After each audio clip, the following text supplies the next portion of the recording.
नमस्कार, मैं छत्तीसगढ़ अखबार के न्यूज़ रूम से सुनील कुमार बोल रहा हूँ।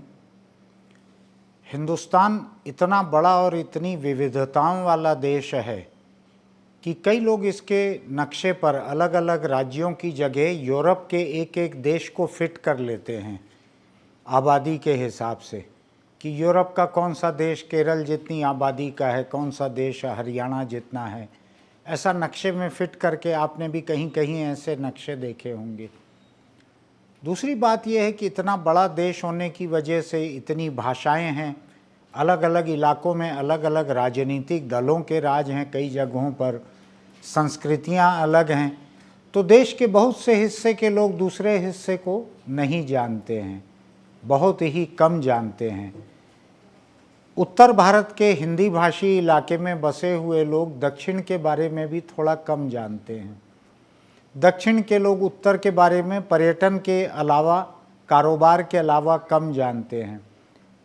और उत्तर पूर्व का हिस्सा तो ऐसा है कि वहाँ के बारे में बाकी का पूरा हिंदुस्तान बहुत ही कम जानता है। लोगों की दिलचस्पी भी अधिक नहीं दिखती है कि उत्तर पूर्व के बारे में जानें और समझें। आज वहाँ पर एक राज्य इस बुरी तरह से झुलस रहा है कि हम उसके बारे में यहाँ चर्चा करना चाहते हैं।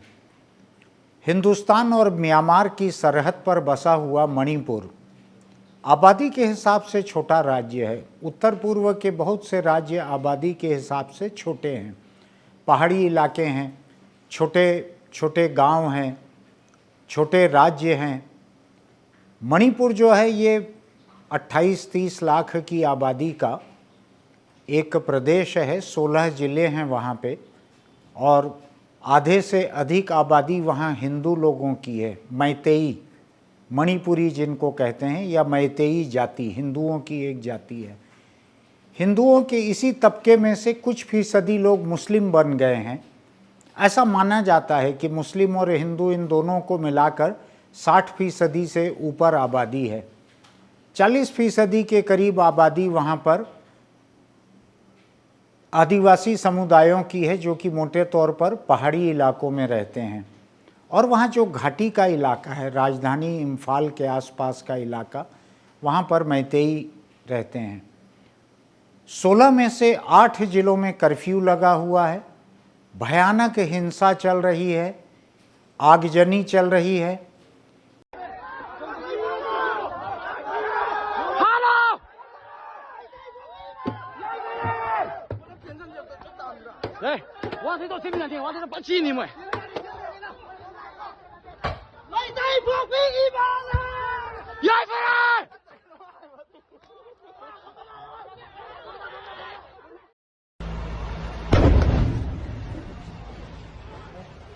देखते ही गोली मारने के आदेश दे दिए गए हैं। लेकिन इससे भी बड़ी एक बात हुई है जिसको समझने की ज़रूरत है। मोदी सरकार ने अपने 8 साल में पहली बार धारा 355 किसी प्रदेश पर लागू की है। और मैं इसके पहले का भी इतिहास देख रहा था, तो मुझको कोई इतिहास इसके पहले का भी नहीं दिख रहा है कि केंद्र सरकार ने धारा 355 कहीं लगाई हो। आपको याद होगा कि 20-25 बरस पहले तक धारा 356 बहुत लगती थी। किसी राज्य की सरकार को भंग कर दिया जाता था, वहाँ पर सेंट्रल गवर्नमेंट का राज कायम हो जाता था, राज्यपाल के कुछ सलाहकार बनाकर शासन चलाया जाता था। ऐसा पिछली बार थोक में हुआ, मुझको याद पड़ रहा है 1992 में जब बाबरी मस्जिद गिराई गई थी, उसके बाद हुआ था। कुछ राज्य सरकारों को भंग किया गया था। वो 356 था, संविधान के धारा 356 के तहत हुआ था। ये 355 है जो मणिपुर में कल लागू की गई है। इसको थोड़ा समझने की ज़रूरत है। 355 का मतलब ये रहता है कि राज्य अपने आंतरिक खतरों की वजह से या किसी बाहरी हमले की वजह से इस कदर बेकाबू हालत में पहुंच गया है कि वहां कानून व्यवस्था राज्य सरकार कायम नहीं रख पा रही है, और ऐसे में सेंट्रल गवर्नमेंट के दखल की ज़रूरत आ खड़ी हुई है। तो केंद्र सरकार वहाँ पर कानून व्यवस्था अपने हाथ में ले लेती है। तो वही किया है कल मोदी सरकार ने। वहाँ फ़ौज भेजी है, पैरामिलिट्री भेजी है, तो आर्मी और पैरामिलिट्री ने जाकर 8 जिलों में कर्फ्यू जहां लगा हुआ है, और इन जिलों में आबादी अधिक है, ये मैदानी इलाके के ज़िले हैं, ये यहाँ आबादी अधिक है, तो यहाँ पर देखते ही गोली मारने के आदेश पे पालन शुरू किया है, अमल शुरू किया है। अब यहाँ झगड़ा क्या है? ये राज्य जो है 1949 में ये भारत में मिला, इसके पहले तक ये एक निजी राजपाट था, वहाँ 49 में भारत में मिला। 1972 में इसको पूरे राज्य का दर्जा दिया गया, उसके बीच में ये 49 से लेकर 72 तक ये केंद्र प्रशासित प्रदेश बना हुआ था। लगातार यहाँ पर दशकों तक यहाँ पर उग्रवाद चलते रहा मणिपुर में। चूंकि वो म्यांमार सरहद से लगा हुआ है, तो सरहद के पार से बड़ी मात्रा में यहाँ पे हथियार आते हैं, नशे का सामान आता है। उन हथियारों की वजह से वहाँ पर आम लोगों के बीच भी चलन है गैरकानूनी बड़े बड़े फौजी हथियारों का, उनका इस्तेमाल अभी भी हो रहा है। कल की एक रिपोर्ट बतलाती है कि वहाँ नौजवान AK-47 लेकर घूम रहे हैं, जिसको बहुत गंभीर हथियार माना जाता है पुलिस में भी, सिक्योरिटी फोर्सेज में भी। खैर, तो वहाँ पर आदिवासी और गैर आदिवासी इनके बीच में तनाव चाहे जितना था या नहीं था, एक तनाव अभी ताज़ा ताज़ा खड़ा हुआ। मैतेई लोगों के एक संगठन ने मणिपुर के हाईकोर्ट में एक पिटीशन किया था कि इस हिंदू आबादी को आदिवासियों का दर्जा दिया जाए। इसकी कुछ एक अलग अलग वजहें थी। एक तो आरक्षण के साथ जो रहता है आदिवासी दर्जे के साथ, कि कॉलेजों में, स्कूलों में और नौकरियों में जो आरक्षण मिलता है आदिवासियों को, उस आरक्षण पर हिंदू जो कि आदिवासी नहीं थे, इनको भी उसमें हिस्से की इच्छा हुई। इन्होंने हाईकोर्ट में एक पिटीशन की। हाईकोर्ट से अभी 19 अप्रैल को एक आदेश हुआ जिसमें सरकार को कहा गया कि केंद्र सरकार के सामने इस प्रस्ताव को रखे कि मैतेई समुदाय को आदिवासी मानकर आरक्षण दिया जाए। ये हाईकोर्ट ने कहा। ये राज्य सरकार को सिफारिश करने के लिए कहा, केंद्र सरकार को। उससे ज़्यादा का अधिकार शायद हाईकोर्ट का नहीं था। लेकिन इसके खिलाफ वहाँ पे आदिवासी समुदाय का बड़ा आंदोलन शुरू हुआ, और इस आंदोलन की बड़ी जायज़ वजहें हैं। उनका ये मानना है कि मैतेई समुदाय, जो कि वहाँ का शिक्षित, शहरी, सवर्ण, राजनीतिक रूप से ताकत वाला, अच्छी नौकरियों और कारोबार वाला, संपन्नता वाला समुदाय है, अगर इसको आरक्षण का हकदार बना दिया जाएगा, जो कि आज वहाँ पर आदिवासियों के पास है, तो ये मैतेई लोग जो हैं, ये तो पहले से बहुत ही काबिल हो चुके हैं संपन्नता की वजह से, शिक्षित होने की वजह से, तो ये हावी हो जाएंगे उनके ऊपर।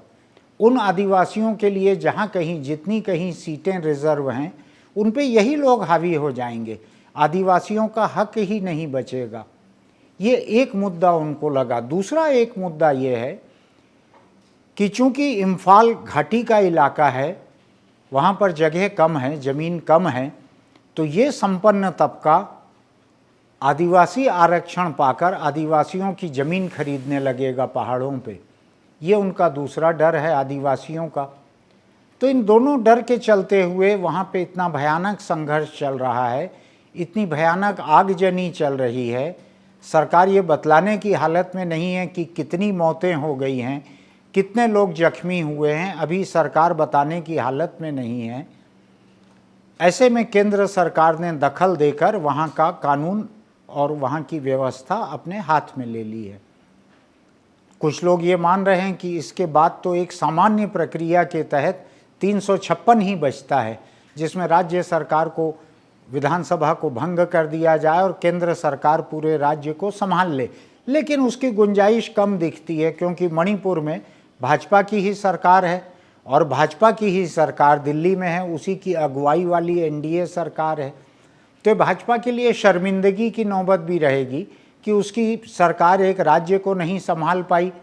और मोदी सरकार ऐसा करना क्यों चाहेगी कि 356 जिसका इस्तेमाल अभी तक बंगाल की हिंसा के बाद भी नहीं हुआ, जबकि वहाँ मांग की गई थी लोगों ने, तो भी नहीं हुआ, तो उसको अपने ही पार्टी के राज में क्यों किया जाए? तो इसलिए उसके आसार नहीं दिख रहे हैं। लेकिन 355 के तहत जो हो सकता है वो चल रहा है। अब सवाल वहाँ पर जो खड़े हो रहे हैं वो ये है कि जो पहाड़ों पे बसे हुए, अधिकतर पहाड़ों पे बसे हुए, ऐसा नहीं कि इम्फाल में नहीं है आदिवासी, उनमें से तकरीबन तमाम लोग ईसाई हैं। वो आदिवासी से ईसाई हो चुके हैं, वो पीढ़ियों से ईसाई हैं, वो ईसाई हैं। दूसरी तरफ मैतेई समुदाय जो है ये हिंदू समुदाय है, और मैतेई लोगों का कुछ थोड़ा सा हिस्सा मुस्लिम हो चुका है। अब इस बात को समझने की ज़रूरत है कि इस टकराव को देश की कुछ दक्षिणपंथी ताकतें चर्च की अगुवाई में हिंदू समुदाय पर हमला ऐसा भी लिखना शुरू कर चुकी हैं। कुछ दक्षिणपंथी प्रकाशन जो हैं, अखबार जो हैं, वो इस तरह से लिखना शुरू कर चुके हैं कि ये चर्च के अगुवाई में, चर्च के भड़कावे उकसावे में ये हिंदू समुदाय पर किया गया हमला है ये। तो ये पूरा मामला जो है ये हिंदू और ईसाई इस संघर्ष में भी तब्दील किया जा रहा है। ये है अभी तक आरक्षित और अनारक्षित तबकों के बीच का झगड़ा, ये है अभी तक आदिवासी और गैर आदिवासी तबकों के बीच का झगड़ा। लेकिन भला वो राजनीति ही क्या जिसमें कोई धार्मिक रंग न दिया जा सके? ऐसी राजनीति हिंदुस्तान में आज चलन के बाहर होते चल रही है। तो इसके तहत इसको हिंदू ईसाई झगड़ा तब्दील किया जा रहा है, ये बाहर लिखा जा रहा है, बताया जा रहा है। अब इस बात को समझने की ज़रूरत है कि अगर आदिवासियों के आरक्षित सीटों पर आज तक की अनारक्षित हिंदू जाति, जो कि सवर्ण तौर तरीके हैं जिसके, जो संपन्न है, शिक्षित है, जो आर्थिक और सामाजिक आधार पर किसी आरक्षण की हकदार नहीं है, इस आबादी को अगर आदिवासी आरक्षण के ऊपर लाद दिया जाता है तो वो आदिवासी तो इस आरक्षण का कोई भी फायदा लेने लायक नहीं रह जाएंगे, क्योंकि उनके बच्चे पढ़ाई लिखाई में पीछे हैं, पहाड़ों में बसे हुए हैं, शहरी शिक्षा हासिल नहीं है, कॉम्पिटिटिव एग्ज़ाम के लिए उतनी तैयारी नहीं कर सकते। तो ये आदिवासी आरक्षित सीटों पर एक बड़ा हमला है। और अगर हम दूसरी तरफ देखें तो इसी तरह का हमला दलित और आदिवासी इलाकों पर जगह जगह हो रहा है। कहीं पर उनकी ज़मीन के लिए हो रहा है, कहीं उनके जंगल के लिए हो रहा है, कहीं उनके जल के लिए हो रहा है। तरह तरह से आदिवासी इलाकों में ये हमले हो रहे हैं। शहरी लोगों के, सवर्ण लोगों के हमले दलित तबकों पे हो रहे हैं। दलितों और आदिवासियों को हिंदुस्तान में आज ये सिखाने की कोशिश हो रही है कि उनको हिंदू उपासना पद्धति कैसे माननी चाहिए। उनको ये सिखाने की कोशिश हो रही है कि उनको कौन से जानवर का मांस खाना चाहिए, किस जानवर का मांस नहीं खाना चाहिए। उनके ऊपर तमाम तरह की चीज़ें लादी जा रही हैं। हम दूसरे कुछ प्रदेशों को देखें तो वहाँ के आदिवासी इलाकों के ऊपर जब हिंदू पद्धतियों को लादा जा रहा है तो वहाँ उनका विरोध हो रहा है। मैं यानी अपने करीब की चीज़ को अनदेखा करना नहीं चाहता। आप लोगों ने देखा होगा कि बस्तर में जब एक रामायण या रामचरितमानस के मुकाबले का आयोजन किया गया तो वहाँ के आदिवासियों ने इसका विरोध किया कि ये हमारी संस्कृति नहीं है, और ये सरकार की तरफ से किया जा रहा था, इसको वापस लेना पड़ा।